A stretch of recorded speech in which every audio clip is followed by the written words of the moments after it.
নমস্কাৰ সকলকে ধন্যবাদ জ্ঞাপন কৰিছোঁ মোৰ টপাৰ পেপি ইউটিউব চেনেল চাই থকাৰ বাবে। আজি 9 জানুৱাৰীত কেইবাটাও গুৰুত্বপূৰ্ণ খবৰলৈ আজিৰ বিশেষ প্ৰতিবেদন। চাইলেই নহয়, ৰেচন কাৰ্ড থাকিলে পাব দাইল নিমখ আৰু বেলেগ সুবিধা। ৰেচন কাৰ্ড থাকিলে হিতাধিকাৰীয়ে লাভ কৰিব চৰকাৰৰ আন সুবিধাসমূহ। এই মুহূৰ্তত জনাইছোঁ যে 2025 বৰ্ষৰ আৰম্ভণিতে ৰেচন কাৰ্ডৰ লৈ কেইবাটাও জাননী জাৰি কৰিছে। পৰিয়ালৰ প্ৰতি ব্যক্তিৰ বিপৰীতে পাব 5 কিলোগ্ৰামকৈ চাউল। এইটো আপোনালোকে আগৰ পৰাই জানে, কিন্তু 2025 বৰ্ষৰ যিটো নতুন নিয়ম আৰু লগতে চাউলৰ লগতে আপোনালোকে পাব ডাল, লগতে পাব নিমখ। এই মুহূৰ্তত ৰেচন কাৰ্ডৰ দ্বাৰা চিকিৎসাৰ বাবে লাভ কৰিব 5 লাখ টকাৰ আৰ্থিক অনুদান। চৰকাৰৰ ফালৰ পৰা এই নতুন ঘোষণা। ৰেচন কাৰ্ডৰ দ্বাৰা চিকিৎসাৰ বাবে লাভ কৰিব 5 লাখ।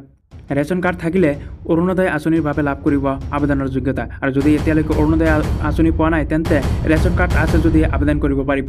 আৰু কেইটামান ঘণ্টাৰ পিছতে হাজাৰ হাজাৰ পৰিয়ালে লাভ কৰিব বিনামূলীয়াকৈ ঘৰ। এইটো নতুন জাননী জাৰি কৰিছে যে 50,000 পৰিয়ালক বিনামূলীয়াকৈ ঘৰ প্ৰদান কৰিব আজিৰ দিনটোতে লিষ্ট প্ৰকাশ কৰিব 50,000 পৰিয়ালক বিনামূলীয়াকৈ ঘৰ দিয়াৰ। ইতিমধ্যে চৰকাৰৰ ফালৰ পৰা 50,000 পৰিয়ালক বিনামূলীয়াকৈ ঘৰ দিয়াৰ প্ৰতিশ্ৰুতি দিয়া হৈছে। ইতিমধ্যে সংঘটিত হৈছে উমৰাঞ্চল যিটো কয়লা খনিৰ ঘটনাৰ ইয়াক লৈ অভিযান চলাই আছে নৌসেনা আৰু বায়ু সেনাই। চতুৰ্থ দিনাও এইটো অভিযান চলোৱা হৈ আছে। চতুৰ্থ দিনাও অভিযান ঘটনাস্থলীত আছে কল ইণ্ডিয়াৰ বিশেষ অভিযানকাৰী দল।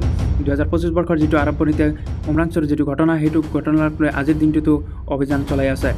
এটকাও ল'ব নোৱাৰিব গাঁওবুঢ়াই। এতিয়াৰ পৰা আৰম্ভ হৈছে চৰকাৰৰ ফালৰ পৰা গাঁওবুঢ়াৰ ওপৰত সৰব হৈছে যে এটকাও ল'ব নোৱাৰিব গাঁওবুঢ়াই যদি আপোনাৰ পৰা পইচা বিচাৰে তেন্তে আপোনালোকে যোগাযোগ কৰক। আৰু এই মুহূৰ্তত এইটো ডাঙৰ খবৰ।